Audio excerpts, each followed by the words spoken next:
This show is brought to you by Safety FM.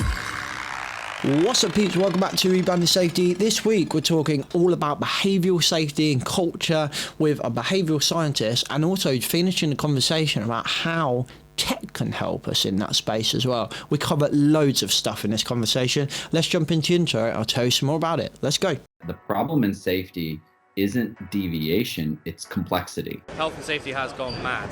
Health and safety is trying to unpick having gone mad in the past. There's no one solution and one problem. The problem is that we are looking for one solution. Does the structure of the team allow them to flourish? Feel safe enough to be uncomfortable. The environment defines our behaviours. People aren't the problem, they're the solution. Rebranding Safety, crushing the stereotype. Brought to you by Riskfluent. What's up, peeps? Welcome back to Rebranding Safety.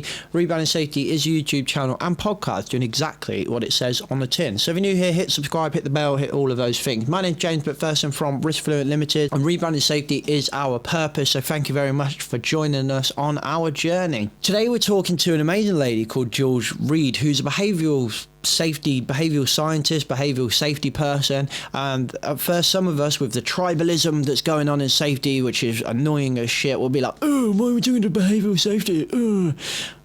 Do me a favour and listen to this and listen to how similar it is and how closely aligned New View, behavioural safety, all of these things are there. They're the same. They are the same. So if that's one thing you take away from this, then please, I hope that is what you take away from it. Is there bad practices in either side? Is there shit versions? But yes, there is, 100%. But it doesn't mean we need to be tribalistic with each other. And have a listen, like I say, they're so closely aligned. And then we're going to talk about, with Jules, how she is using her experience and knowledge and helping a tech company, which I'm really excited about. So we talk a lot about safety, behaviour, we set the foundation, and then we finish up the talking about the work that Jules is doing with the company, Tended as well. But I won't say any more. I'll let Jules tell you all about it in the episode. Let's go. All right, Jules, welcome to the podcast. Thank you very much for coming on. Thank you for having me. No worries, no worries. Do you want to give us a little introduction into yourself, and then we'll crack on? Sure. So I'm Jules Reed, and currently I am a behavioural scientist for a company called Tended, which is a small startup tech company. But a little bit of history is that I started work in health and safety back, I think, in something like 2006. So it's quite a while ago.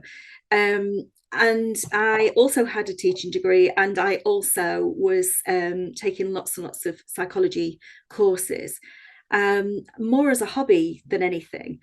And then I was lucky enough to see an advert for Balfour Beatty Construction, and they were looking for a behavioural safety trainer, and they wanted SMSTS, which I had no idea what it was, but it's a health and safety qualification.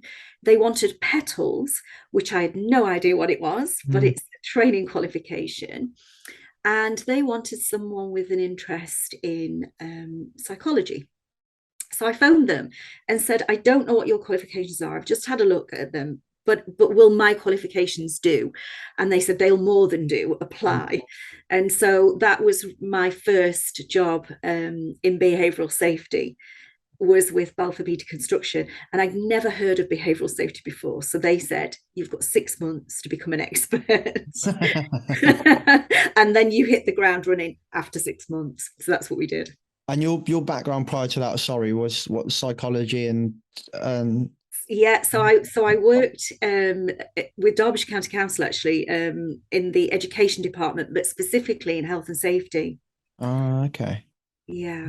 Okay. Because that is a weird mix of qualifications. When someone who knows psychology or at least has an interest, an SMSTS, which is a random one, really, and then PETALS. I don't think anyone that's got a PETALS has got an SMSTS, and anyone who's got an SMSTS has got a PETAL. Exactly. It was almost like, do you know, I'm a really big believer in life provides you with opportunities. I'm a big believer in this. And people very often say, you are so lucky to be in a job that you love. And I think, am I lucky?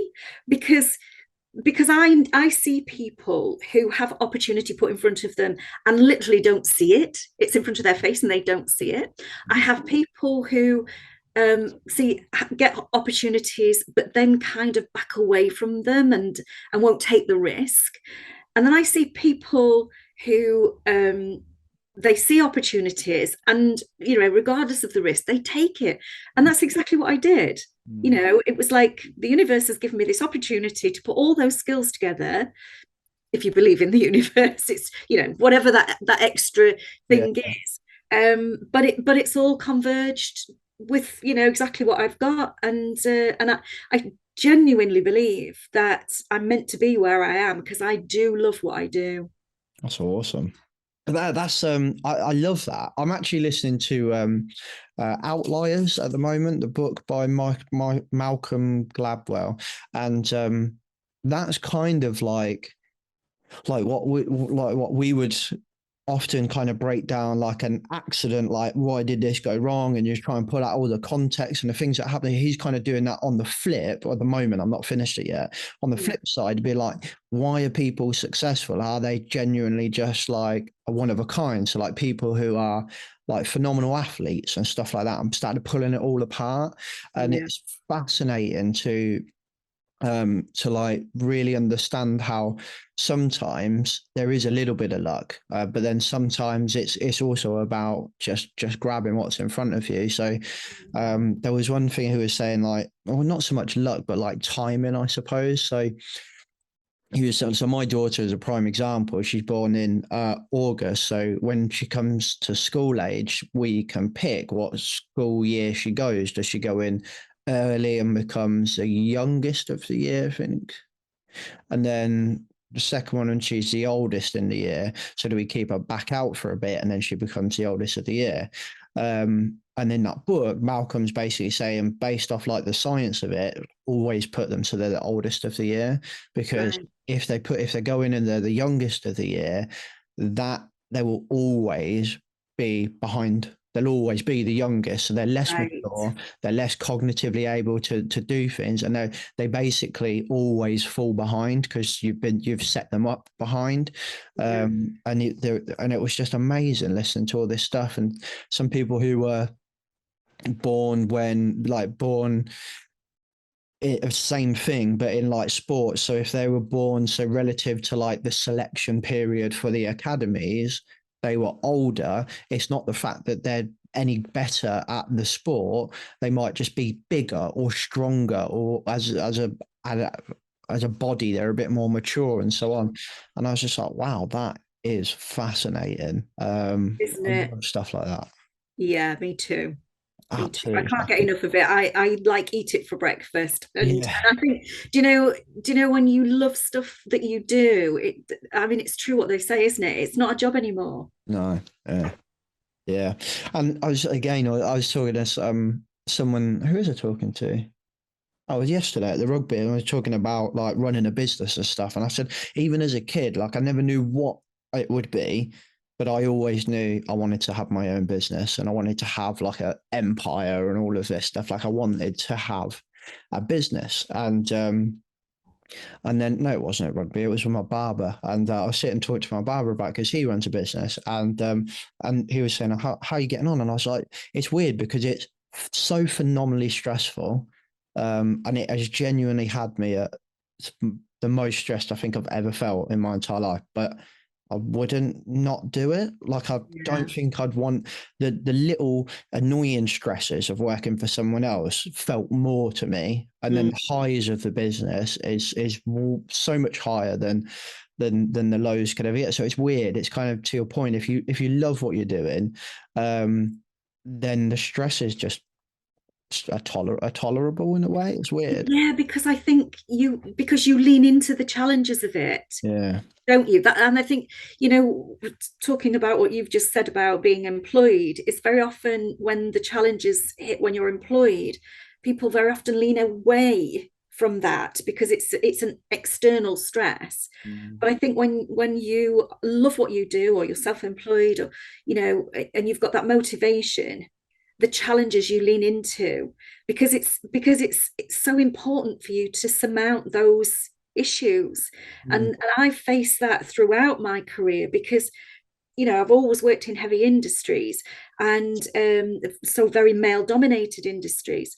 And what's happened is I found that because I have to be careful what I say here, really, but because they're used to talking to one another blokey style, Yeah. they have sometimes, when they have feared the changes that I want to bring, Yeah. their reaction is to get angry. And so, first of all, they get angry with the content. This is rubbish. It's all mumbo jumbo, and safety. People should just do as they're told. That's it. If they just do as they're told, that was it. The classic. Yeah, absolutely. And so when that didn't work, and we were going forward, and say, no, these changes need to happen. My job is to make it easy for those people who fear the change, because I understand why and what sits behind it, and it's my job to help them through their own particular process to get to the other side. But for the ones that are really fearful, they would go from sort of, having said the content's not good, to actually escalating that to attacking me personally. You don't know what you're talking about. Who are you to come in and tell us what to do? You don't know, what it's like, and all, that sort of stuff. And they would start to discredit me too. Luckily, like you said, when you hit those challenges, when you're passionate about what you do, I never thought, oh God, I can't do this, or I can't help these people. I hit that challenge and thought, this is going to be difficult. This is a difficult one. How do I get over this? And the amazing thing I think about the human brain is, once you set yourself that question, how can I get over this? It's amazing, almost miraculous, that you start to find ways. And I have been so lucky in being able to turn people around to a point where some of them still keep in touch with me today, because what happens is, I always find the ones that are most challenging become your best advocates once they have changed, because they've gone through the biggest journey.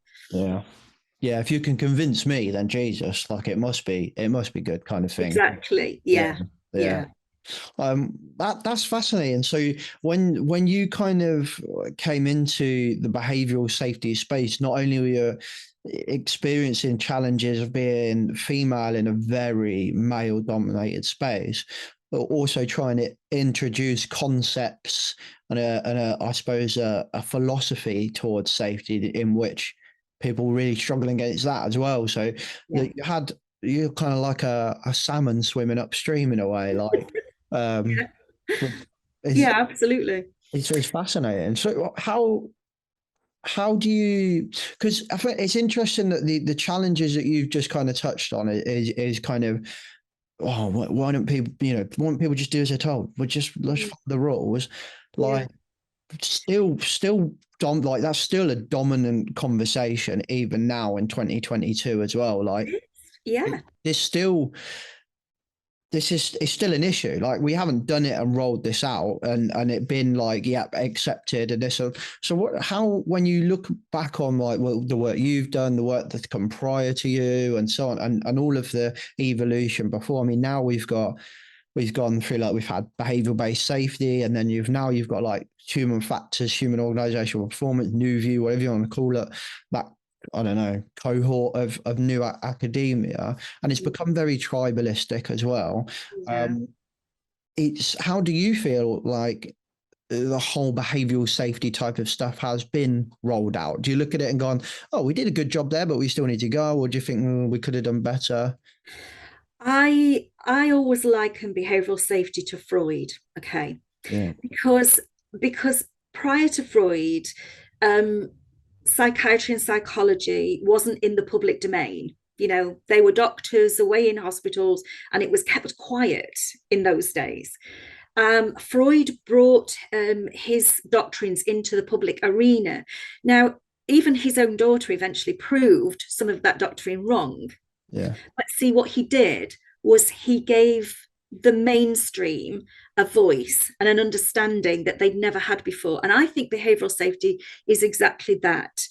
We needed something that said, you know, we've got all our systems and procedures and policies and everything in place, but people aren't following that. So we must do something with the people.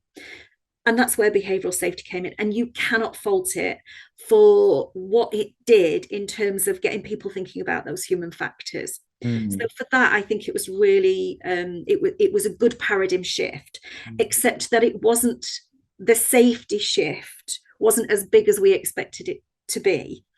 And so, unfortunately, it didn't get the results that we thought that it would do. And I'm not saying it didn't have some effect, because absolutely it did. And, you know, some organizations have seen some really good results, but I don't think it was the silver bullet that everybody thought it would be. And the reason for that is because we were looking primarily at the behaviors of the people on the ground, the shop floor, if you like. Yeah.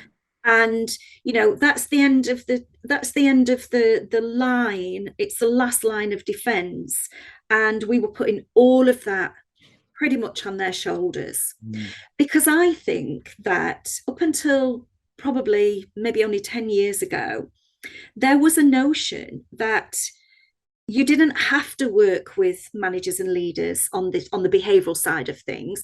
They knew that they would stick to the rules. They understood that safety was important. So the notion was that the issue must be on the shop floor side of things.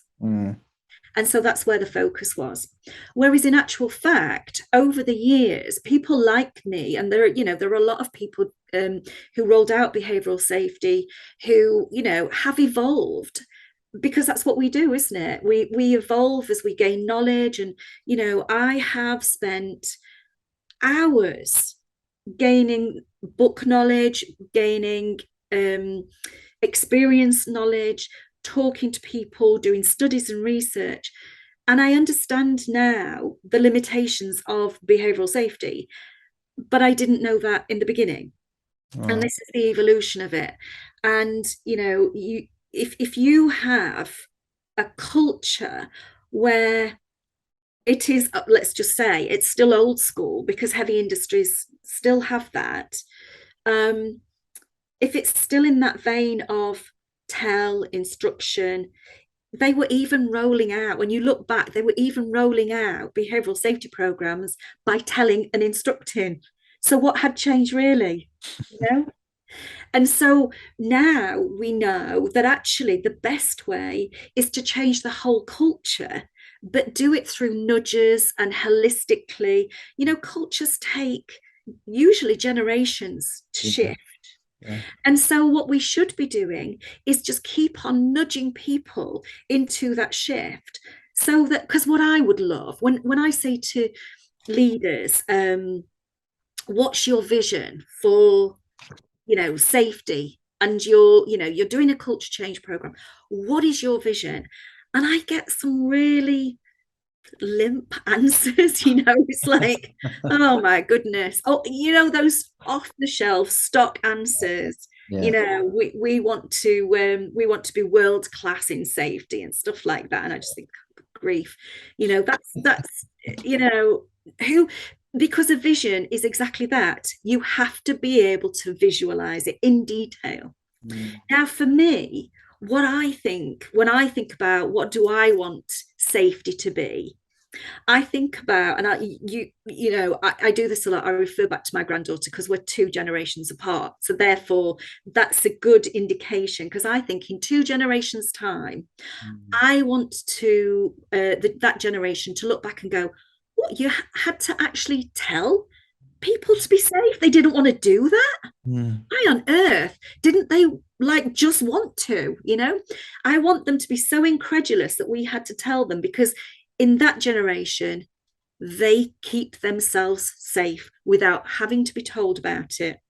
And I liken this to telling my granddaughter that when I was her age, if I wanted to phone a friend, I had to go to the local village phone box, which was a red phone box outside the post office, and I had to put coins in and phone my friend and make arrangements so quickly that the 2p that I put in before the pips went, because then you were off. And she was laughing, you know, the how bizarre that is, because obviously her phone glued to her ear at the moment. And I just think, yeah, that's 2 generations apart, and we could do this with safety. It's that. It just makes me think, like, the amount of stuff that my daughter is going to be like, you are like, even now, like with like brothers-in-laws, sisters-in-laws are just like, don't understand the when you turn the internet on, that horrible noise you used to get, and they're like, what? Like, huh? Like, yeah, we didn't used to have internet in our hand 24/7 even then. So yeah, thinking back to being able to, like, I remember having like the one house phone that, like, you'd just be like, right, I need to ring my mates and be like, right, where are we going, where are we meeting, and what time, because I can't ring you when I'm there. Once I'm out, I'm out. Yeah, absolutely. And how, I don't know how my mum ever relaxed when I was out of the house and she just couldn't get hold of me. Like, I used to go in the woods for like days, like, but the back of my house was just a massive field and woods. I used to live there, and I'd be gone for a whole day, easy. And just like, we never used to, like, I remember one summer there was like it was like a mains water pipe for the field or whatever, to, like, I don't know, keep the ground moist or water for crops or whatever. It had kind of come up and it had burst. So there was just like this natural pool of like tap water. So we just, great, we didn't have to go home. We could get drinks from here as well. So we literally just be gone on our bikes like all day. Like, I can't imagine what that would be like. So but think I really about what you've that. described, James. What you've just described again is that holistic paradigm shift from one situation to another. You wouldn't dream now of, you know, when your daughter's old enough, letting her walk out the house without a phone. And that is exactly what I'm talking about in organizations when it comes to safety culture, is that nobody gave you a policy on, you know, how to treat your children, how to raise your children, and then put strategies in place and expect you to follow them to the letter. These are things that happen holistically as life progresses. And that's the way we need to think about safety, because unless we do that, we aren't going to put things in the direction that we want them to be in. And you know, with all due respect to behavioural safety programs, you know, they've probably now been going about 30 years. And if we don't do something different, well, you get what you always got, don't you? You know, we know that. So this idea of baking in to everyday operations these nudges, and what happens is, what we want to do, because culture is based on experience, isn't it?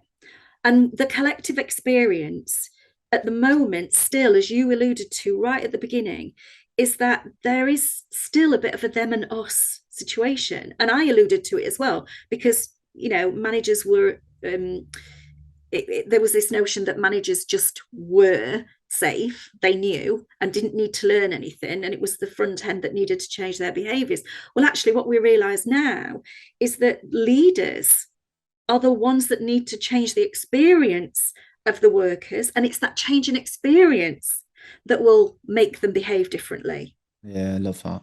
Because if we only stick to behavioural safety and we don't do anything about the culture, that literally is like the tail wagging the dog, isn't it?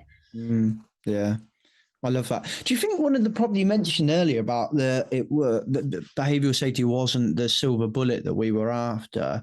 Do you think part of the problem is that we're looking for a silver bullet?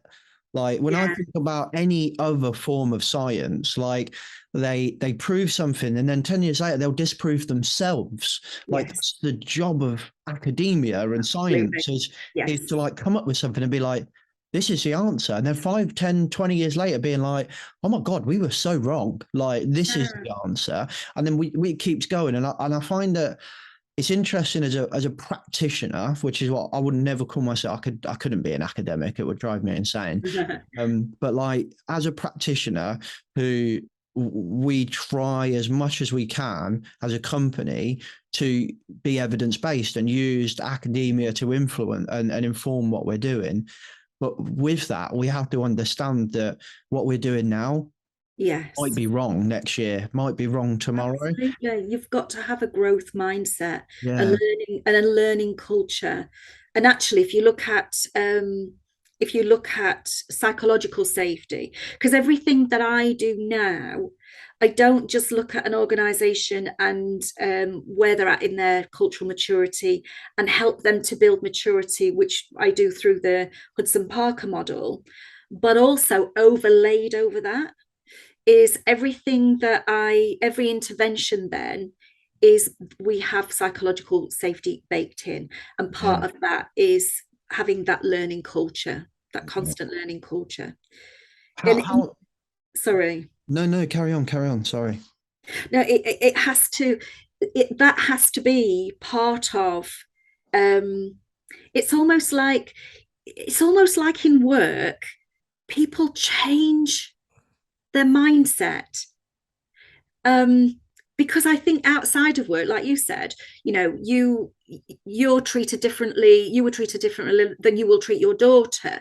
It happens holistically outside of work, but inside work, it's as if we totally change mindset. And instead of saying, that's probably the easy, because let's face it, if you nudge and bake in improvements over time, okay, so that you're working towards where you want to be, it's so subtle that actually people are more accepting of it. You go to somebody and say, right, we need to change, and we need to change today, and we need to do this. Right, now here's the thing, and this is true of most people's minds.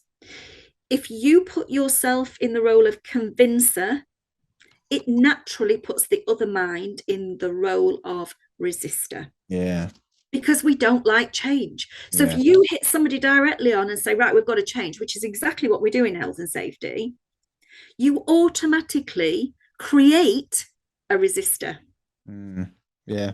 And also, like there's a natural defense in that, like, because we're all naturally quite proud of everything that we've done. So if we're coming along as a safety professional saying, my God, we're terrible, we need to change, we need to do this, it's like telling me that everything I've done for the last 20 years is substandard and not good enough. Absolutely. And we've done that for so long. I find this is quite fascinating, just like kind of sitting back and watching it all. Like I would love to see what I want to see, like what my daughter's daughter or son is, what their perception of their own safety is, which you touched on, and it reminded me a couple of things. Like if I'm talking to like my sister-in-law, for example, she's a very curious person. Like she asks a lot of questions, but she goes out loads, right, as any young adult does, right? Festivals and stuff like that. Yeah. But then in my job, literally for the last decade, I've done nothing but study catastrophic failures and disasters. So I'm had years in fire safety. So groups of people in building for me is just like anxiety inducing. Like this is such a bad idea. And if I say to them, like, okay, cool, you're moving into student digs, for example, get the fire assessment off the landlord and I'll have a look for you. Yeah. Don't be stupid. Exactly. Like, well, you're going to sleep there. You're going to get drunk there. You're going to live there. You don't want to know. You don't want to know. No, but this is part of being within a peer group, isn't it? And actually this again, it fits perfectly with organizational safety culture, because what happens is the rules are created by someone else, by the organization, and they have to do that first of all. You know, but are they doing it because they care, or are they doing it because it's a legal requirement? And I would say it's a legal requirement first and they care second. And what I'd like to see is that flipped. I care, therefore I do the legal. Do you see what I mean? It's a subtle difference. But what happens is peer groups will always have more influence over your behavior than any external authority. Yeah. Because socially we need community. And if we step outside of that, then, you know, primitively our brains are wired to be in a community, because if you step outside of it, you'll either get eaten by a predator or you might starve to death. So our DNA is wired to be societal. Yeah. And so staying within the peer group and not looking for external authorities' approval means that the peer group will always have far more influence. And that's the same in organizational safety culture as well. Yeah. You've got to change the experience of the peer group, because, and I'm doing inverted commas here, because they know the real way things are, not the said way things are. And so authority is kind of the ideal, and the peer group lives the reality. There's so much in that. Like we spoke about this when we had our first chat. One of my favorite podcasts, which I haven't actually listened to for a while, but one of my favorite podcasts to listen to is You're Not So Smart, by an American called David McCraney, I think is his name.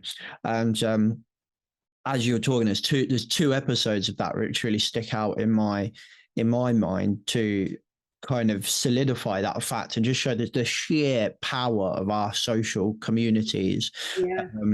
He did a whole episode on, I can't remember it was like a cultist group, essentially. It was the mass suicide in America. Oh, right, yeah. Years back. Yeah. And he was introducing a theory of pluralistic ignorance, which basically is the easiest way that I could summarize it, which David did in a podcast, was when you're in a classroom and the teacher says, anyone not understand? Does anyone have any questions? And you look around the room and nobody puts their hands up. Absolutely. You think you're stupid, but pluralistic ignorance says that the majority of the people in the room are thinking exactly the same as you. And he uses this example, and there's a lady in the group, in the community, that breaks that barrier. And she puts her hand up and says, like, are we sure we want to do this? Like, I mean, if you don't know about this event, it's horrific. There are women and children, families that just commit suicide for this ideology that are about to get raided any second, which they never were. And long story short, she breaks this like social barrier. She sticks out, which is weird for us as humans. She doesn't conform. She breaks groupthink and all of those things that we know about. But the entire group turned on her basically and shut her down. And she passed away. She still did it. It's horrific. She still committed suicide. And then there was a different podcast of a lady that did some, I think she was like a social scientist. So she was doing studies in America through COVID. And she coined this saying, which I literally just cannot get out of my brain, in that social death is more influential than physical death. So the fear of social death, what they call it, is more powerful than the fear of physical death. So what she meant by that basically was that mid-COVID, you had kind of the main two political supporting parties, so to speak. So you had Republican societies and you had Democratic societies. Now, I might get the groups wrong, but I believe it was the Republicans that didn't support face coverings and the Democrats did. I might have that the wrong way around, but let's go with that for now. in a study, they found that there was a lot of people in the Republican community that wanted to wear face coverings. They believed in face coverings, but because their peer group said, you're not a Republican if you wear a face covering, they didn't. And that extended so far that they had like overt ways for you to get your vaccine and stuff like that, because majority of their peer group didn't support vaccines, but that person did. So they're so scared of like social death that they're willing to take risks of their own physical death or harm or whatever. And she coined that saying, and I just thought, wow, those two examples combined together is scary as to how powerful our peer groups are. Here's a little simplified example of how you could use computer vision to proactively kind of identify things in the workplace as kind of learning opportunities without that kind of bureaucratic, slow, drawn-out process of reporting and then are they reporting and so on and so forth. Because really what computer vision is vision, right? It's like an extra pair of eyes. But it's not got someone sitting watching that CCTV all day going, meh. So here's a really simplified version of how you could use it from the white paper produced by PROTEX AI, that's AI's role in promoting a proactive safety culture. Computer vision identifies packaging is often left by the entrance to the store on Monday mornings. The safety team reviews the selected video clips with the workers. Key point there, with the workers. So the AI has gone, this always happens on a Monday. There's something there. So it's a specific thing. So if your safety walk is only on a Tuesday, you're never going to see this.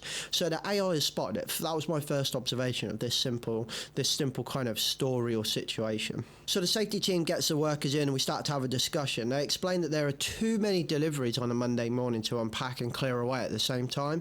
So the health and safety manager shows the computer vision evidence to the operations manager along with the feedback and so on from the teams, and then the deliveries are spread across 3 days, making it easier for them to manage the packaging. So you can see as a really kind of simple way of how this can help. Not only is that as computer vision, that AI partnered with your CCTV has kind of spotted up a trend. Oh, we've got a trend here. We're really good on the other days, but we're not on Mondays. And that's something I think would be really easy for us to miss in a workplace because it's only at a specific time and a specific place. So you've got to be in that specific place on that specific day at that specific time for you to spot that. The likelihood of that is very low. So the AI, the computer vision, has kind of done the work they needed to do, spotted a trend, pinged it up to you. You're able to get the team in and go, oh, look at this. This is what we're talking about on Mondays. This is happening. What's the sitch, peeps? And they're like, oh, well, deliveries are just mad on Mondays. We cram them all in on Monday. It's like delivery day, and it's just nuts. We haven't got time to clean as you go. Boom, learning opportunity. Just a very simple example of how having those extra set of eyes and you having the right attitude and approach to be able to use that as a learning opportunity can help you constantly improve, constantly learn, become a learning organisation and start having that presence of positives that you're just constantly doing stuff. I really like it, and I really like this example to just really clearly and concisely go, oh yeah, I get how that works now. So I took that out of PROTEX AI's white paper that you can download. The link is in the description. It's called AI's Role in Promoting a Proactive Safety Culture. For me, this is all about becoming a learning organisation, collecting that data, having all of that tech help you spot trends so that you can take that and learn from it. It's just increasing all of those constant learning opportunities. So go to the link in the description below, have a read. It's an easy read. There's some really cool little chunks in there. There's loads of stuff that you can learn from this paper. It's not overly academic or anything like that. It's a really simple, easy read. There's some good takeaways in there. And I think there's some really good takeaways in there regardless of you take on computer vision or not. So make sure, use the link in the description below and read the white paper, peeps. And actually, you know, primitively again, we used to have, you had to have those people who did stand out from the crowd and want to do something different, they would be the people who would go and try that different berry and risk poisoning, or they would go and find a different camp where it was better sheltered, but they risked, being killed or whatever. But in their DNA, they have this belief that for the greater good. So they're taking a risk for the greater good. And of course, the ones who were successful would then pass on their DNA to their ancestors. And so I'm always fascinated when I hear about people like that woman who stood up and said, this is wrong. So she stood out from a peer group. My initial thought is, oh, I wonder if your ancestors were, people who took risk. But you see, of course, in primitive times, if you took that risk and you were successful, then you were revered. Because obviously you were creating a better society. And somewhere down the line, I guess because of health and safety, we've now started to demonize people who take risks instead of challenging their risk-taking behavior in a really positive way. Because actually, if they would challenge the status quo of health and safety, but in a constructive way, actually it would improve. Yeah. But instead, we've tried to quash people like that. Yeah. And that's why I love talking to safety professionals that are working in industries that really push the boundaries, like the creative sector, for example, like Jennifer, who we've still not had on the podcast, not through lack of trying, if I remember rightly. But she was the head of safety at the where was she? National Theatre in London. And the amount of times and conversations I've had with her about this stuff, and Ruth Denyer as well at ITV, I remember Jennifer telling me the story, like she had somebody walk into her office and said, right, we want to have a sword fight on like a castle edge with no side to it, no edge protection, and then we want to hang someone. Cool. Let me know what you come up with. And that's it, basically. And she was like, I hate to see. She was like, how the hell can I someone without hanging someone? And you look at the films and the creative sectors and the kind of theatres and stuff like that, and you just think, if they can do that, why in a factory can you not go anywhere without doing X, for example, or having a permit to work? It's so interesting in these two different industries and how our relationship with safety. Absolutely.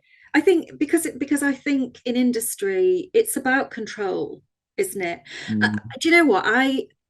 If we could go back, I think we would do things differently, because I always think, again, I relate this back to having children, is if you think about health and safety, the 1974 Act, when that came in and it was all in legalese and people didn't know how to apply it, they then had to hire health and safety people to come in and interpret it into like an ACOP and a workable document, or workable documents, policies and procedures, etc.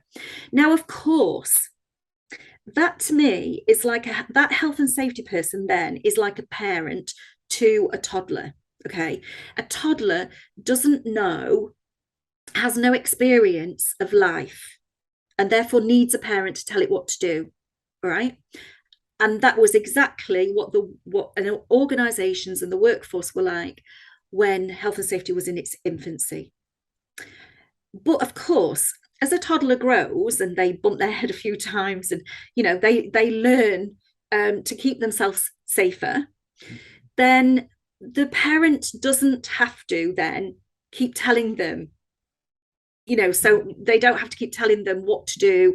And eventually, the idea being that toddler grows up and then takes responsibility for itself. The parent doesn't have to say, look both ways when you cross the road, and all of those things. They do it for themselves as an adult because they've learned through the years and gained the experience to be independent.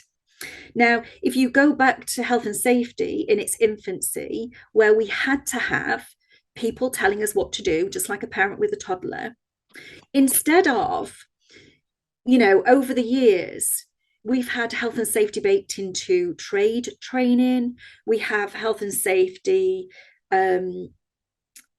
all sorts of training and standards, and it literally is directly taught and baked into everything that we do in our working life.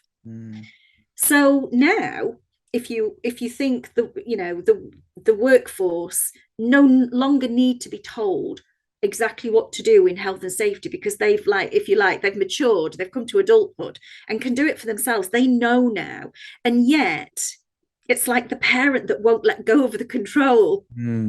We're still trying to parent health and safety. And what happens when you parent an adult child? At some point they go away, I'm an adult, I can do it for myself, and really I think we get a lot of that. Yeah, like that. That's when you started talking about, I was like, where is this going? I couldn't get it at first, like you were saying, but now, yeah, like that makes so much sense. Like we have, as a profession, for a long time taken it from, God, we used to send kids under machines because they were small and they could get, like, we'll keep it clean it whilst it was operating and stuff. And now that stuff doesn't happen as in most cases, and businesses have got a maturity or a level of understanding and of what is kind of acceptable or not, and we're just become this overbearing, controlling parent that's just like, we need to do more of that stuff instead of, I suppose then the question would be like, should the profession then of, like, have we not evolved ourselves then? We're still being this overbearing parent. Like, do we need to really evolve the way that we see ourselves, I suppose?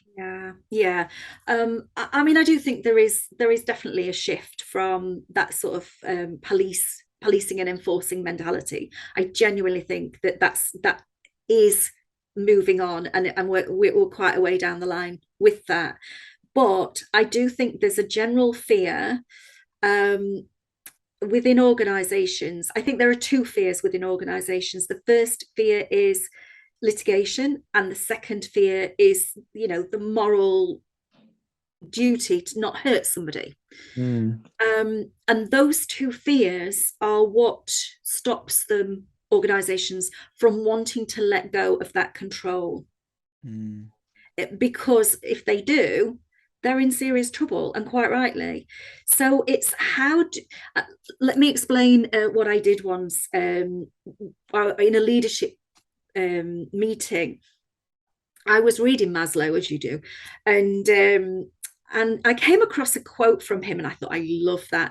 And it said, "He who is good with a hammer sees everything as a nail." Yeah. And my instant thought was, that's health and safety. That's exactly describing health and safety. So what I did, I said to my husband, "Have you got a piece of wood and a nail, a bolt, and a screw?"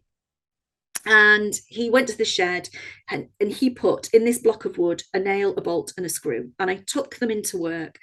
And I said to them in this meeting, if we only treat health and safety in one way, we have a £5 hammer and we can hit the nail and it will work.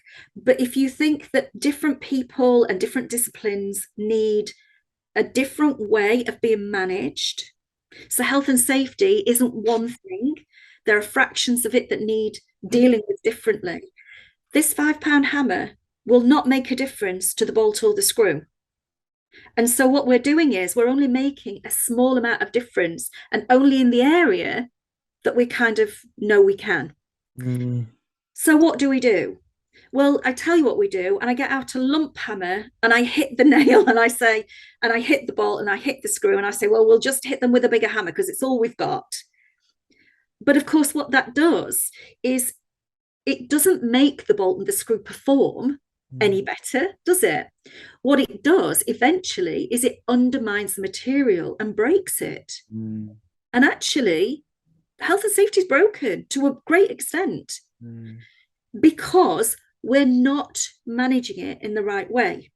However, and this is where the control comes in, if I said, let's take the lump hammer away, there would be panic, because right now it's the only tool we've got. It's the only way that we can at least have the illusion of control. So what we've got to do is we've now got to teach leaders how to use a spanner and a screwdriver as well as the hammer, and teach them when it's appropriate to use them, so that every part of health and safety gets to perform in the way that it should. Love that. I'm desperately trying to find a quote so I get it right.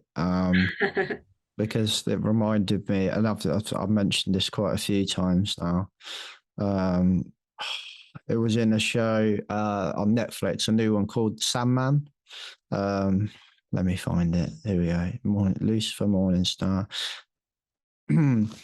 Tools are the subtlest of traps. Go away, cookies. Tools are the subtlest of traps. We become reliant upon them, and in their absence, we are vulnerable, weak, and defenseless.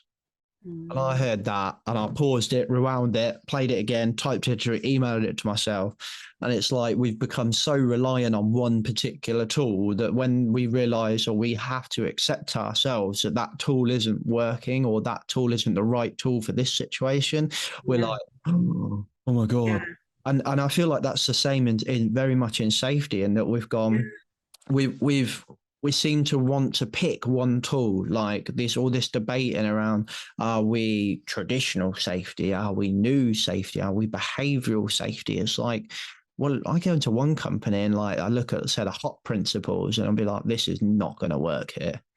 Like, you just need to focus on that. Let's go all the way back to the basics of 1974 Act. Let's focus there and we'll build up.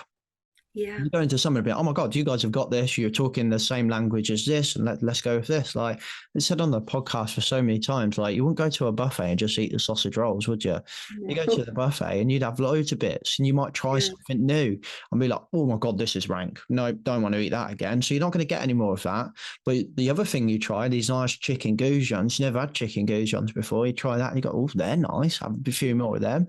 Well, what that tastes like with a bit of bread and some sweet chili sauce. And then all of a sudden you've just made yourself a new sandwich. That's a terrible analogy, but I'm a foodie. No, I like analogies, as you can tell. Yeah.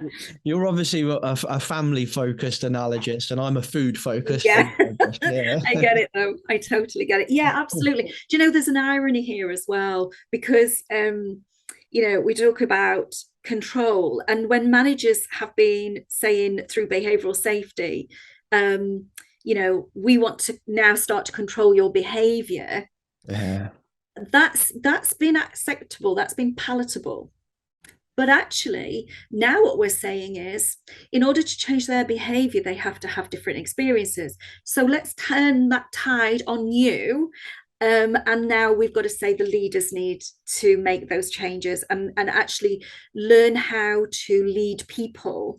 And, because a lot of time, I think, particularly in heavy industry, certainly my experience is people get promoted because they're technically good, but they very rarely get leadership skills, people skills, until they're actually quite high up on the ladder. And of course, for me, it's important, even from a supervisor, to start looking at having people skills. Now, obviously, it's very difficult to expect leaders within, let's just say, construction to, I want you to be technically good, I want you to run projects, but by the same token, you be a psychologist as well. I mean, clearly that's not going to happen. But for me, for this change to really take effect, the focus now has to be off the workforce. And if managers have said in the past, if leaders have said in the past, we need to change your behaviours, then they're going to have to suck it up and say, okay, we're going to have to be prepared to change us too. And I think that's a lot harder for them to swallow. Yeah. Yeah, and you've it's interesting. You've used the word like control quite a lot. I think earlier you said the illusion of control, which I Yeah. really liked. Do you think one of the issues, and I'm conscious of time, I want to make sure we get into in a minute, talk about what you're doing now, because I think that's really interesting as well. But it's a shame because this has been a really good conversation. I could probably continue this if we had a bottle of wine or some beer. We'd be here for a long time. Absolutely.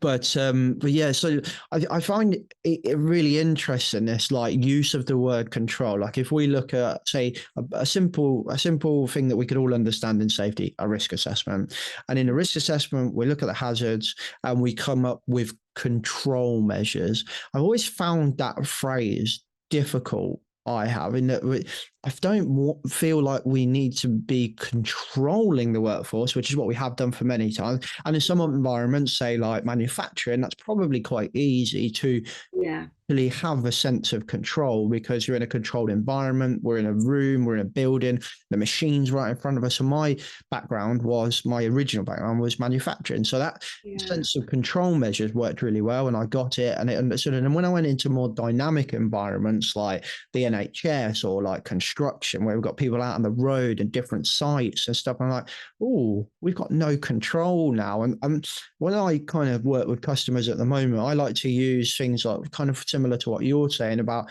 their experiences. What we're trying to do is enable the workforce and influence the workforce using nudges and stuff like that to make the decisions that are aligned with the decisions that we want them to make, because we don't have control. Actually, we have a false sense of control or illusion of control, is what you've said. Do you align with that, or do you? Totally.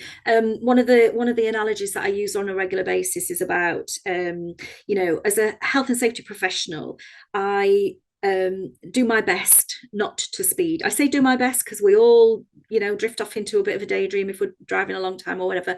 But I do my best not to speed, a conscious effort I make, because I think, if I'm telling other people to follow safety rules, then I should be seen to be doing exactly that. So that's on a daily basis, and whatever in my head my priority is my professional integrity, then I will stick to that. Now listen to what I said, my professional integrity. So in other words, this is personal to me. This isn't somebody telling me what to do. And I think this is one of the things that we miss in health and safety, is if you tell somebody what to do, I've said this earlier, you create a resistor. What we need to do is instill pride in doing things in a certain way that make you feel good about you. It aligns with your personal values. So that's the first thing. However, if I had my granddaughter with me and she needed urgent medical attention, I would definitely 100% put my foot down and get her to the hospital as quickly as I possibly could. And I would speed. Because in that moment, my professional integrity takes a backseat to my personal feelings for my granddaughter. My value just changed, didn't it? From me to her. And so this is the problem, I think, with trying to control behaviors, is because you have no idea what will trigger a change in somebody away from their professional integrity. So you can't control people. However, what you can do is create an environment that makes it more difficult. So if I lived in a society, like if I said to people, I had to speed, I had to break the speed limit, I've gone through a speed camera, I know I'm going to get a fine, but I had to get my granddaughter to the hospital. Nobody in society would go, you shouldn't have done that. You see, socially acceptable to speed, and therefore I'm happy to do it and tell people I've done it. Whereas if we lived in a society where, since cars were invented, nobody ever broke the speed limit. It was like you become a social pariah if you ever did that, right? Now, when my granddaughter's in the back of the car and needs urgent medical attention, my brain would be in an entirely different place. It would be, I am going to push this as much as I can, but I'm not going to speed. I'll go right to the limit, but I'm not going to go over, because this is what happens when, you know, we have these societal rules. It's like if you take someone to a football match and they shout profanities at a referee on a Saturday morning, but then you take the same person to a church or a synagogue or a temple, whatever, on a Sunday morning or whenever that is, they will naturally quieten down. Nobody stands at that door saying, no, how am I supposed to behave here? Behaviours change depending on what's expected and what's societally acceptable, you know? And so we can only control the environment people are in, but we cannot control their behaviour. Does that make sense? So for us, when we're looking for culture change, we want to create an environment where people make the right choices. And that's really as much as you can do, because people's behaviours make sense to them in the moment. In fact, I tell you, I was going down the motorway a few years ago, and I was doing the speed limit. I was doing 70 miles an hour, and this car passed me. And as they went past, there was mum and dad in the front, I assume, with seatbelts on, and 2 children in the back. And I would have said that they were probably around sort of 4 and 7 years old, these children, no seatbelts, just bouncing around in the back. And I was incensed because parents in the front had got seatbelts on, right? And I, all the way home, I was thinking, how could I have stopped? How could I have stopped them? You know, what could I have done? Should I have like gone in front of them and slowed right down with my hazards on or something? You know, what could I have done for those children? Because it just bothered me. For the next hour traveling home, it was only when I got home and I thought, you know what? This is exactly the point I'm making here. In society, having 2 children in the back of the car was intolerable. The fact that they went past me and I was doing 70 miles an hour, so they were speeding, they didn't touch the sides because it's socially acceptable. And we have to get organisations understanding that whenever they let a standard slip in any way, shape or form, they are now creating a society that accepts the lower standard. And I think that, you know, very often I sort of think about organizations as pyramids, and there's 3 to 4 layers. And at the top layer, they must be able to create a vision that people can actually visualize. What will people be doing, thinking and feeling in the next 2 generations that is different to today? If they can convey that, the next layer down, they create the strategy.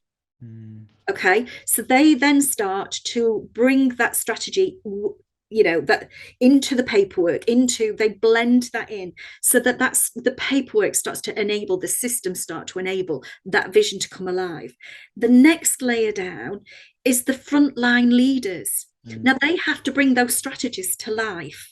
And once they bring them to life in putting people to work, can you imagine if that was so solid, from vision to systems to people leadership, was so aligned that it was unshakable and unmistakable? The experiences of frontline workers would mean that they would only work to that alignment. The problem we have is that along that chain, that vertical chain, we have different standards, different people doing different things. They're not aligned to any one thing. And it's that, and you know, inconsistency kills culture. Yeah. And it's fascinating, this is, because I think there's a couple of things here that's really interesting. One really nice observation I picked up through this conversation is that for those of us in the practitioner space that might have been a bit sucked in by the whole tribalism, behavioural safety is the old way, and now we do pop safety or new view or whatever, resilience or whatever, you are saying literally the exact same stuff that the New View or HOP community said. We are talking the same language, 100%. So like that's just a little observation which I really love here.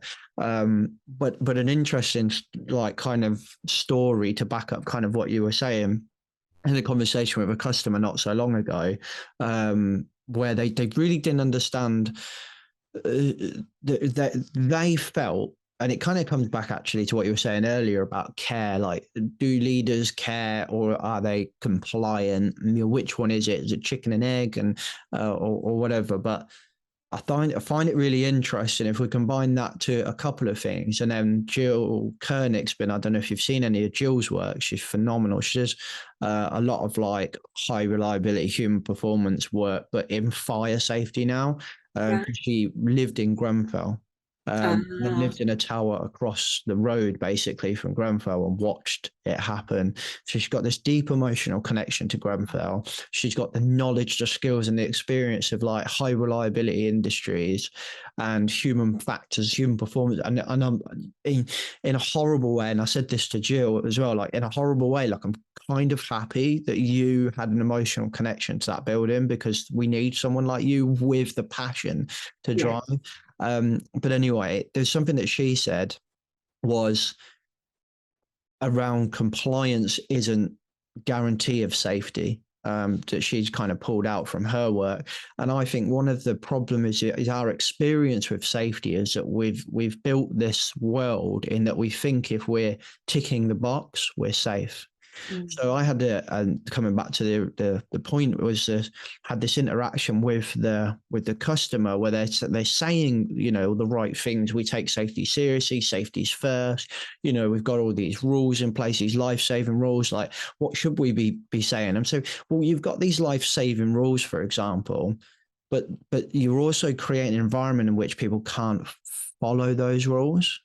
Yeah. Now your interaction, that experience, my interaction with safety is that it has no connection to my real working world. And that you as a company are saying safety first, but your decisions are pushing production first or construction first or whatever it is, right? So you're I said interactions and you're saying experience, like it's just different words, but the same thing. And all of these experiences, they have these subtle communications, like, are we to come to your point, being consistent with our message, but also are our decisions and our behaviors as leaders enabling people to be consistent with that message as well? Like, I'm not a fan of saying safety first. I don't think it works as a company, because I don't think you can be safety all the time. I don't think, you know, I wouldn't want the accountant putting safety first. I want my accountant putting money first, 100%. Right? Yeah. If my accountant was like, sorry, I screwed that up, I was doing my DSE assessments, I'll be livid. So it's about, I think, getting the right message, but whatever your message is, just be consistent with it, and your behaviors and your decisions enforce it, and they work for it, and they enable people to be consistent with your message. I think that's how, like, I've kind of experienced exactly what you were saying, which I love. I think we're singing off the same hymn sheet here. I think it's great. There was an interesting one thing I did want to touch on before we kind of just quickly move into the work you're doing. You mentioned psychological safety, and I absolutely love Amy's work and all the people that have come from, you know, off the back of Amy's work. And I just think it's phenomenal. And I think it's probably one of the most important tools for a workplace, particularly with safety as well. But for me, any organization that wants to learn and improve, I think psychological safety is really, really important. But I had this thing in my head about, like, why is it really difficult in safety to get leaders to make kind of risk-based decisions based off the severity of a potential thing that may or may not happen? And that's really hard. That's kind of what we're trying to do in safety, is to say, look, we shouldn't do this because if it goes wrong, it's going to be really bad. And then you're kind of fighting with, but there's an if, like it might not go wrong. So then the conversation of likelihood comes in, and likelihood normally overpowers the decision. And I've had a difficulty with this for ages, and spoke about this with a lot of people. But read loads of academia, watched loads of stuff about psychological safety. I never read Amy's bloody book, Fearless Organization. And someone mentioned it the other day, and I was like, you know what? I've got it. I need to bloody read it. So I've started reading it. Yeah. And she says something in there. She said that she stumbled across this theory from psychology that said discounting the future. So it's easier to discount something that may happen in the future for what's happening right now. Correct. So you give an example of speeding to get your granddaughter to hospital. What's happening right now is something that my granddaughter needs to get to hospital. Sure. What the future is, it may mean I get caught, or it may mean that somebody doesn't agree with me. It's very easy for me to discount that future for the decision right now. Yes. And I think that is a huge challenge for us in safety. We're talking about having a risk-based decision based off something that actually might not happen. Yes. And because it might not happen, it's very hard for us to say, look, it was the right decision. Was it the right decision, or was it never going to happen? Like it's impossible to know, really, isn't it? So I think a lot of the time we discount the future in a lot of what we're doing. Yeah, absolutely. And it is because we've always used lagging indicators, haven't we? We're always looking for leading indicators for safety, because let's face it, we want to know what we've stopped from happening, and not after the event. But you know, I do think that look, I think human beings want to be safe. It's, you know, it's our biggest instinct is for survival. And one of the things I would love to see is, like in this future vision, is that people look out for each other and do it graciously, you know. I was, again, it's like a different mentality when you walk into work. It's as if you switch part of your brain off that is to do with safety. And it's almost, I think it's because what we tend to do is, if you were driving in your car with your wife and she said to you, James, you're driving too close. When you overtake, you're way too close to the car. You need to get over from the car that you're overtaking. It, you know, it's dangerous. And then you come to a traffic lights and she says, do you know what? And you're braking way too quickly. You need to start slowing down before, you know, sooner or later. With me and my wife. She told me. Sooner or later, you're going to either say, if you're a very brave man, shut up, I've got passed my test, I don't need you telling me how to drive. Or if you're not a brave man, you'd at least think it, right? Here's why. Because when somebody criticizes us, we respond to the criticism, not the content of the criticism. Does that make sense? Yeah, a lot of sense. So what we do is we say, we get defensive against the criticism, shut up, or I'll pull over and you'll get out and walk, you know. What we don't do in that moment is think, well, am I? Am I too close? Am I braking too hard? Because what we do is, when we're criticized, we reject everything. And this is a problem in health and safety, isn't it? Because generally speaking, because we are lagging, we only tell people when they're doing something wrong. And so therefore we are criticized, and therefore, instead of, you know, the person who's been corrected thinking, have they got a point? What they're doing is going, go away. I don't want you here. I don't want to listen to what you're saying. They reject everything because of the way it's delivered. That's what happens in work. You take that same person outside of work and in a different context, and they would act differently. If I saw a child about to run into a busy road, I would automatically, without even thinking, put my hand out and stop them.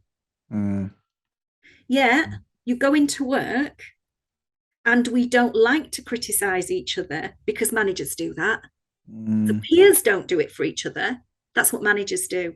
So instead of seeing somebody working unsafely and approaching them like you would a stranger's child.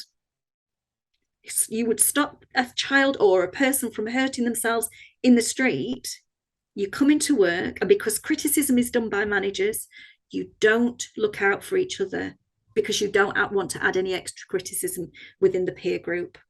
Yeah. And these are the things that when we look at the future, 2 generations down the line, those are the things we want. That's the vision. How do we get from that state now to people actually looking out for each other as they would outside of work?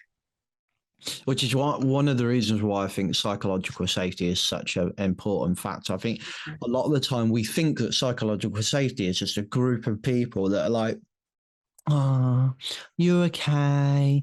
Like it's not. Like, a psychologically safe environment is like loads of like critical conversations. I don't agree with that. Here's why I don't agree with that. Yeah. I'm comfortable for you to say I don't agree with that. Absolutely. And vice versa. Why? Because we all know we're trying to achieve the same thing. So actually, psychological safety on the shop floor is feeling comfortable to say, well, hang on a second. Absolutely. I think we should probably do it this way.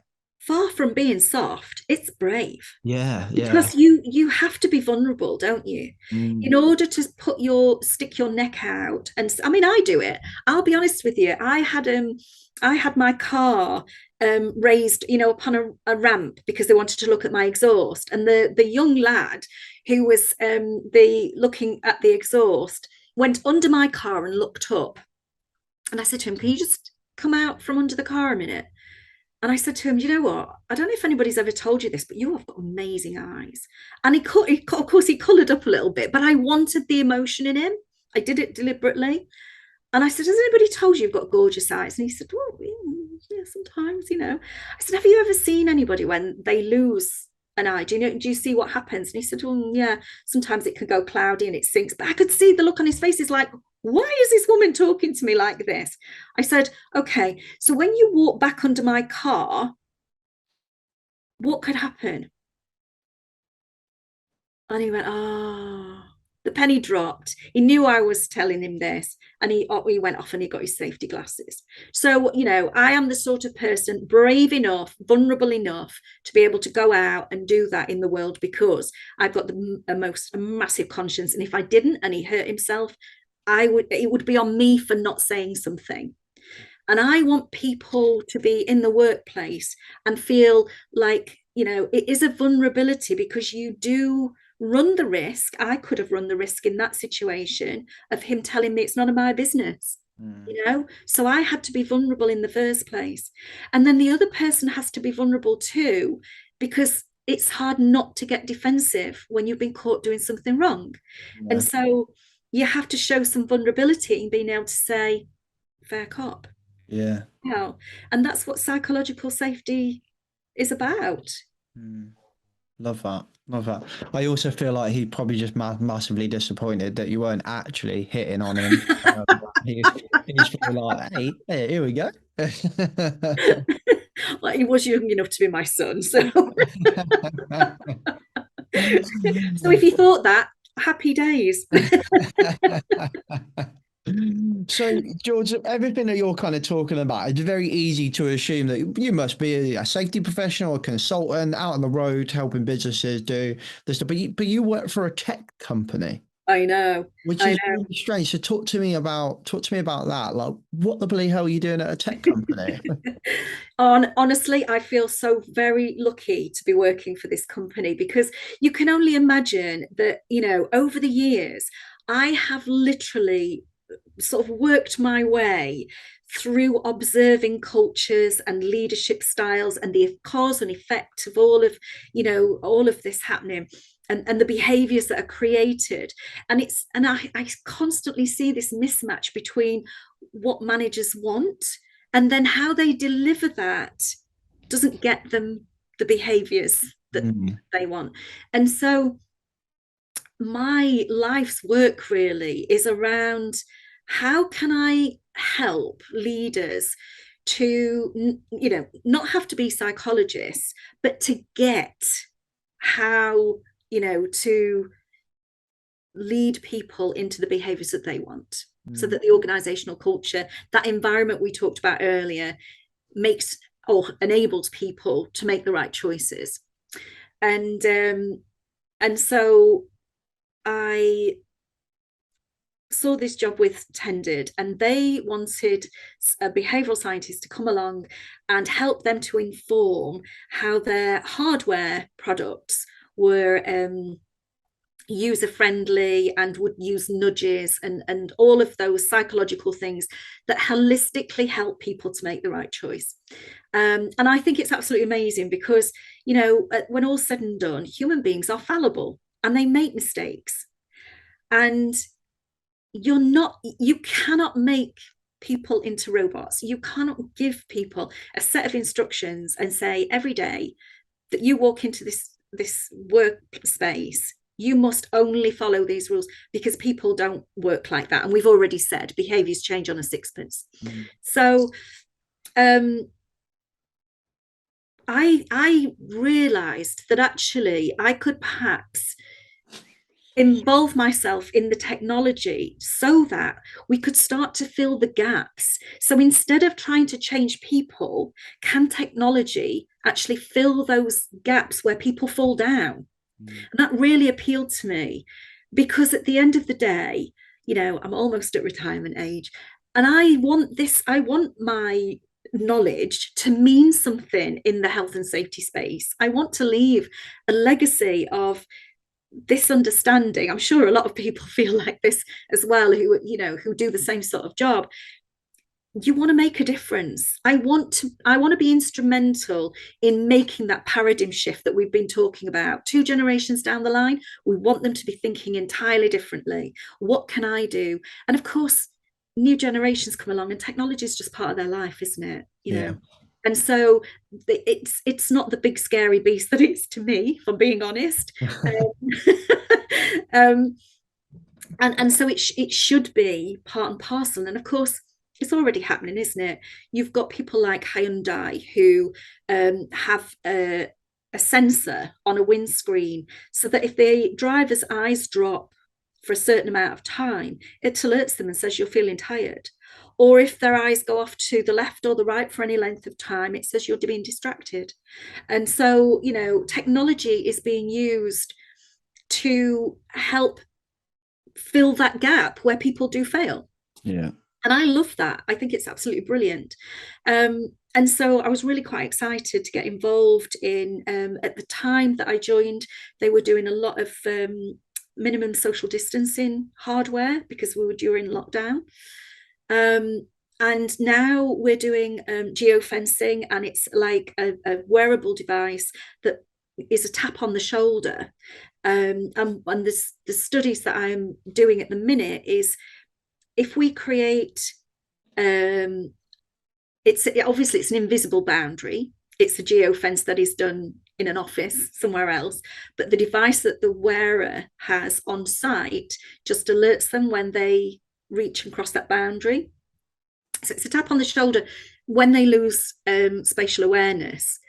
But what I'm looking for is, does it also create in their mind's eye a boundary? You know, it's a bit like if you play games with the children, you say, imagine there's a line down the middle of the room and you can't cross this way and you can't cross this way. In their mind's eye, they know where that boundary is. And I want to know whether our technology does that as well. So really doing lots of research into how we can bake psychology into this hardware. But when I first started, I started telling the CEO, Leo, about what the next sort of, what we needed to do in terms of a paradigm shift in culture, and how we couldn't expect leaders to be psychologists. And so we got to find some way of helping them, nudge them into their right mind thinking, so that they could get the behaviours that they wanted. And being the genius that he is, he said to me, "Ooh, that sounds really interesting. Let's do it." And so we've created a software platform that it does so many things that really excite me, because First of all, whenever I say to a leader, what's your safety management system like, they can tell me a good amount. They've, in their mind's eye, they know what it does, they know what it's for, and they could probably tell me some of the policies and procedures, if not all. When I say to leaders, and what's your safety culture like? Well, then, you know, you get that blank look of, oh, now what do I say? Put on the spot. And it's not surprising because, you know, it's not something, it's not part of their expertise. So what I wanted to be able to do, one of the first things I said was, I want to be able to show leaders what their safety culture looks like, because they don't know. I want them to be able to read it in the same way as they read their safety management systems and their statistics and all of the stuff that comes from, you know, sort of general health and safety. And then what I want to be able to do is tell them where they're at. And what we're finding with clients is that, generally speaking, their safety management systems are really mature because they've been doing it for a long time. They've reviewed them, they've assured them, and all of that sort of stuff. So they're really robust. Whereas their safety culture is really low. And of course, when we get to talking to clients, then they're telling us, well, we put this in place and we put that in place, and people still don't do what we expect them to do. You know, one of the biggest things is that, you know, every organization says to their workforce, you can stop a job if you think it's unsafe without fear of reproach. Yeah. And of course, what they have just done is they have given permission to the workforce. Okay. But of course, nobody stops the job. Mm-hmm. So what management do then is they reassure. So they've given permission. Now they're going to reassure. We promise that there'll be no repercussions if you do this. And still nobody reports or stops a job. So leaders then go, okay, we're scratching our heads now. We have no idea how we get people to behave the way we want them to. So in a way, that's sort of an example of what we do, is we look at what the cultural issues are. We look at the reality of the culture and what the behavioural drivers are, the leadership drivers are, and then we put suggestions in place. So we have learning suggestions that are micro-learning, and there's loads of psychology just baked in. So we don't have to teach leaders how to be psychologists. What we do is we give them little experiments, little experiential activities to do, because we learn through experience. Even when things go wrong, we learn something. Mm-hmm. And so for me, this is the crux. If you've got, let's just say 10 leaders in an organization, and you did an overall survey, a culture survey, chances are, let's just say, if 80% of those leaders weren't that good at safety communication, they would all be sent on a safety communication course, which meant 20% didn't need to be there. The other thing is that, you know, and I'm a qualified teacher, so I hate saying this, but, you know, training, actually, the way that we do training traditionally, it triggers the forget curve, because we only retain so much, 20% generally speaking. And when we come back, if we don't use it straight away, we default back. And if we use it straight away, but it doesn't give us the results we expect straight away, then we default back. So it's not a really good investment. And how many organizations go back to those leaders 6 months down the line and say, how has that learning impacted the way you lead? You know, it's very rarely monitored. It's just assumed that you've learned something, you'll apply it, and you'll be better for it, which of course isn't the case. So we do micro learning. They're 10-minute modules, and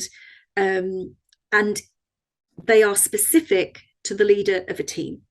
So if you've got 10 different leaders, they could all be working on something different depending on what their team has identified is an issue.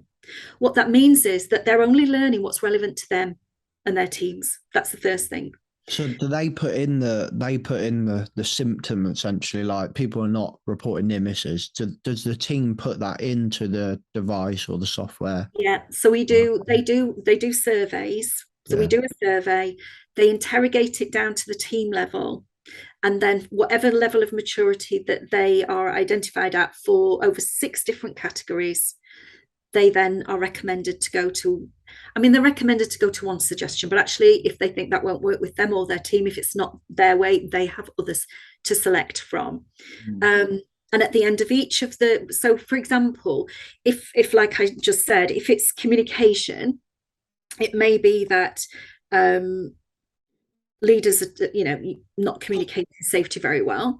So the learning will be not just like, if you go on a traditional course, they'll tell you things like 7% of words, we only put some importance on 7% of words, and 35% on you know, body language, and 50% on sorry, and 50% on body language and tone and all of that. What does that mean to somebody when they go back to the office? It's kind of, it's nice to know, but what does it mean when they're actually conversing with people? So what we do instead is we tell them how communication affects people who are listening. So it's more psychological. But it's only 10 minutes, so it's not too much, and it's always done in lay people's terms. I always try and layer up. So for those people who like the psychology, I put the big words in, but I also then explain what that means in real life. So people who prefer to do it, you know, to learn contextually, I'll give them a real life example. And then I'll even say, and this is the right way to do it. So for those who do want instruction, they get it. So if you like, what I've done there is I've pacified the bolt, the nail and the screw, in terms of the learning. And then at the end of it, we'll give them an experiment to do, but it's an experiential one. So in that instance, we might say, go out and deliberately miscommunicate, but this time observe your team. How many of them come to you directly for clarification? How many of them talk to each other to see whether they can figure it out between themselves? How many sit there and struggle? Because once you know that as a leader, you've done 2 things. See, this is why it's baked in, because as a leader, you should be observing your team. So that's a skill that we're encouraging. And the second thing is they now know how miscommunication affects their team. And therefore they know they can't do it anymore because they've experienced it. You can't, I can't remember who said this, but you can't unexperience an educated mind. And so once they've had that experience, we tell them then go and communicate properly in a full way, content and context, and then tell your group what you did, and get them talking, an open discussion about how they felt when they were miscommunicated, and how easy or difficult was it to get that clarity, you know, because these are all leadership skills. Now, this is what I mean, you don't have to be, we're not teaching them to be psychologists, we're teaching them to be leaders. And these little bite-sized pieces that help people understand the impact that they have as a leader on their teams. So if I've got to, essentially, if you do that survey and it pulls out some things that you might be struggling with, we think you're struggling with this and this and this, it basically just gradually gives you these micro learnings, micro experiments to go away. And it's kind of like, it feels like kind of having a coach to hand, isn't it? Like absolutely. Yeah. And you're absolutely right, because the other thing we do is we then do small pulse surveys at a cadence that the client wants. But obviously some experiments are like, that one's very quick, but some are, more, they're longer term. So we do pulse surveys, and what we're doing is we're checking in to make sure that the action that's been taken is actually impacting and working. As I said, don't do that normally in traditional training, but these pulse surveys, they help then to track that it is actually having a positive impact. And if it isn't, then that triggers an email directly to me and my team and we get involved to support that leader. So you're absolutely right. Wow. It is like having a coach in sort of any given situation whereby you can do the learning, and if it works, that's great, and if you can't, then we don't want anybody to fail in this. It's such an important thing that leaders change the way that they lead so that the behaviours and the environment is conducive to safety. So we can't let anybody fail. It's too important. And actually, if you think about it, there will be, I talked earlier on about those leaders who don't want to change. It will highlight those leaders. The ones that aren't actually doing the activities and making the difference, it will highlight those leaders. Now, that isn't to, to sort of punish them, or, there should be no punitive consequences to that. All that is doing is saying these leaders are the ones that are not supporting the culture you want and therefore need the most support. Because, I said earlier, didn't I, that vertical alignment is important. Yeah. This will highlight the ones that aren't aligned. And I think as well, we need to get comfortable with the notion that, like, some people are not for your company and you're not for them. It's Totally. like, just, yeah. This is like, if we can be a bit more psychologically safe, so to speak, as an organization, and not be afraid to say what we are, what defines us as an organization, and accept that some people won't like that. Absolutely. Like, this is what you are. Like, Primark is very clear. We do cheap clothes, and everybody knows that you're going to get some Primark jeans, and 6 months later, you're going to be going back and getting some more Primark jeans. Yeah. They know that. That's what they clearly communicate, and they accept that some people don't want that and would rather spend, £200 on a pair of Levi's and just wear them for like 10, 100 years, whatever. Yeah.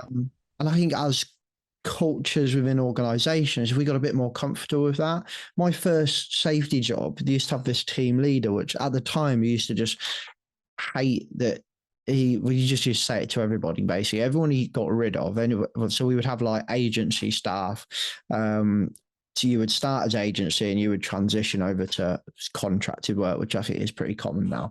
And he would always say, I'm not going to say, I'm going to make up a company name, McPherson's Manufacturing, right? He would always go, McPherson's Manufacturing is not for you, and you're not for McPherson's Manufacturing. And then that would be it. They wouldn't come back, and he would crack on. And it used to be annoying because he used to say it to everybody. And be like, oh, that's what he says to everybody. But like, he kind of was onto something there. Like just being comfortable with just saying, do you know what? You don't fit in this team. The team doesn't fit to you. And that's not bad. It's just, it's not ideal for you because you've got to go and find another job. It's not ideal for me because I've got to go and find someone else. But it just is what it is. Absolutely. And it's really stressful being in a job that you either or with an organization that fit's not right. Yeah. It's incredibly stressful. So you're absolutely right. For people's well-being, being that honest is actually the right thing to do. Yeah. And I do think, I get people saying to me regularly, oh, do you think people can really change? And I have 100%. Of course, if you know the way the brain works, it's changing all the time. So absolutely people can change. You've just got to give them the right conditions. But of course, in a safety critical environment, you don't necessarily have the luxury of spending that time. So I think you're right. There has to be, safety culture and behavioural safety isn't the soft option that people think. It is actually more about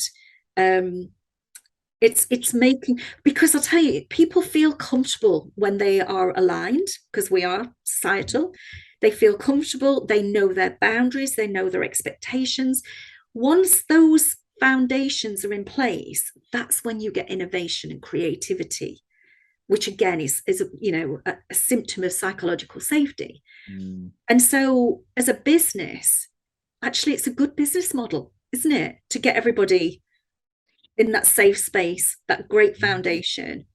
It's not just about safety, it's about a business, a flourishing business. Yeah, I love that. Interesting. When you kind of did you when you were in that point in your kind of career where you were like, oh, this going over to this tech company seems really interesting. At that point, was it that particular bit that they were doing, or did you already think like, actually what we need is a bit of tech? Like, because I see tech as like huge potential if we can do it right and we can utilize it right, which some tech I've seen, I'm like, oh God, no, that's just well done for spending loads of money on just another thing to hit the worker with. But when you get a company like a tech company that gets the right ethos and like kind of what we're talking about, but then you have these entrepreneurs who are just amazing at just solving, just love a problem and like have the resources and the ability and the knowledge to fix that problem with some technology. I love that. So did you see tech as like something that was really going to help us, something we need, or did you kind of stumble across it, or was it kind of a bit of both? It was a bit of both, because the job that I was in previously, I was of the mind that we needed to start creating something like digitally in order to be able to get out to the masses and really make a difference to a lot of different companies. But I didn't know what that was. Yeah. So yes, I knew that we needed a platform. For me, I look at my smartwatch and think, what could I do? Or an app, what could I do? They were my limitations. But you go into a company like Tended, and as you quite rightly said, they love a challenge, and it wasn't actually difficult for them. As soon as I started talking, it was almost like I was downloading what was in my head, and they were creating this platform like somebody knitting it out in front of me, and it's got more and more refined and more sophisticated at the back end, but the front end has stayed really simple so that clients can just take a look at what they've got, what their safety culture is, and know what to do about it. And I honestly think that that's unique in the market because it's a whole cycle. It's from start to finish, and it's monitored in between as well. Nice. Yeah, it's amazing. And we also it's not just, the software and the hardware, there's almost a supposition in the way I say this because they are accurate and they are very reliable. But I almost presuppose that because the people that I work with are actually incredible at what they do. And so what we also do with the hardware is I put a lot of time in engagement, because this is another thing where companies don't always, they'll introduce something like a new hardware for safety and just hand it over. We've decided we're doing this and here you are, you will use it. But we want people to have that emotional connection with it. And so it's my job to start off building trust with the company and the people, us at Tended, and then eventually with evidence, because people don't trust anything unless they've got evidence. And then they'll use the hardware, and with evidence, then they'll start to trust that. So then we can transfer, some of that trust from us to the hardware, and then we can start making that emotional connection, as people do with smartwatches and their phones and things like that. So we think about everything that we do first from a safety point of view, because that's our mission, is to use technology to save lives. Yeah. And we also make sure that the people element is really heavily baked into our products and part of our service. You've kind of touched on it already, but one question I kind of ask nearly every tech company that we talk to is kind of which you have touched on, but how do you make sure that Tended and the technology that you provide to your customers is used in a way that you want it to be used in? Because that's really, we work really closely with a company that can utilize a business's existing CCTV, and then their AI basically analyzes all of that and creates loads of data to inform the safety team and the leadership team to basically make better decisions. And I've seen so many versions of that, and they're always sold as whacking the worker. Here's a thing that just going, bam, Jules is not wearing a high vis, and it's just like, that's just, we don't need that. That's not, but what I need is what AI can do really well, is give me loads of data and trends and stuff like that to help me do my job better. So when we were talking to Dan at the expo, that was kind of one first thing I asked him was like, what are you trying to achieve with this? And when he said, we just want to give people better information to make better decisions, I was like, you're singing from my hymn sheet. So the next question was, how do you make sure your customers use it for that?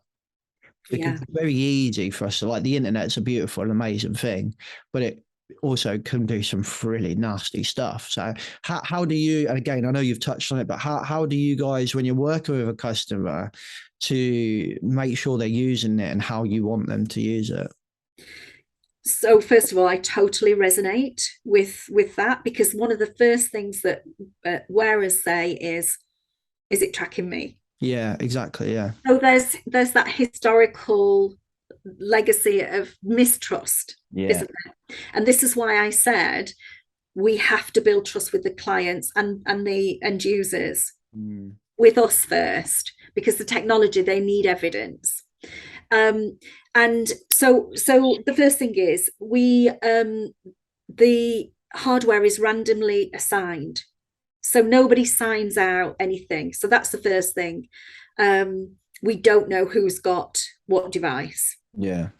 The second thing is the device is triggered whenever there is an unsafe act. That is somebody in the geofencing space. That's somebody going to the boundary. And it's so the data that's coming in is aggregated. We only know that device, we don't know who it's assigned to, but we only know that device has gone. And then that data is aggregated. It's aggregated for us. We don't know who's using that device. However, we do know that, for example, if a track worker is working alone, they have to leave the gang, and that device goes off, then the chances are that the person in charge would be able to identify that was the person that went off on their own. So, I agree that technology, and wherever there is human behavior, there will always be misuse of technology if they are, so wish.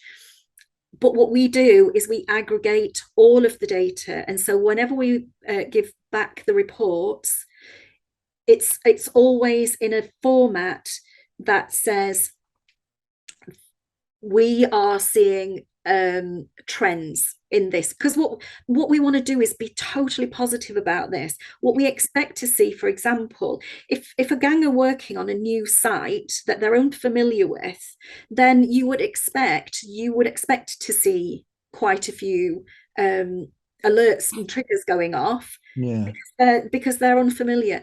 But what we expect to see then is that over the shift, that mind's eye line is there, and then they don't go towards it. So what we're reporting on is a change rather than the trigger. We're reporting on the change that's happening, the change of behavior, because ultimately that's what we want. That's what we're about. Is our technology helping to change workers' behavior to be safer? And that's what we do. And we would never ever we never just hand over raw data to our clients. It's always filtered into a format that is positively, can only be positively used. Wow. Jules, I've kept you for a very, very long time, and it's been a pleasure. Thank you very much. If people are really interested in what you're doing at Tended and wanted to find out some more, it's I assume the website, connect with you. What's the best way to find out some more? Yeah, so yeah, absolutely. They can go to our website. They can go to info@tended.co.uk. If the people want to link in with me through LinkedIn, then I'm more than happy to talk to them some more. We're always putting materials out on LinkedIn, so you could follow Tended on LinkedIn, and that would we're putting out articles out all the time. Awesome. We'll put links to your LinkedIn, Tended LinkedIn, Tended websites in the description as well, so people can get those. But thank you. Thank you. I've really enjoyed talking to you, James. Yeah, DP. All right, that's enough. DPD are at the door, so that's worked out very well in time. Thank you very much, Jules. All right, take care. Okay, peeps, I hope you enjoyed that conversation. If you need any help with this stuff, we've linked Tended and all of their details and Jules' details below as well. Or if you're looking to engage with a consultant for kind of culture, human performance type stuff, behavioural stuff, or even just basic safety, whether you're a safety team or a small business director, we've got solutions to work with all of you and help you out and help you ultimately rebrand safety. Check out riskfluentltd.com or email me, James, at riskfluentltd.com. Otherwise, I'll catch you next week. Safe. The views and opinions expressed in this podcast are those of the host and its guests and do not necessarily reflect the position of the companies. Examples of analysis discussed within this podcast are examples only based on limited and dated open source information and should not be utilised in real life as the only solution available. Assumptions made within this analysis are not reflective of the position of the companies. No part of this podcast may be reproduced, stored or transmitted in any form or by any means, mechanical, electronic or otherwise, without prior written permission from James McPherson.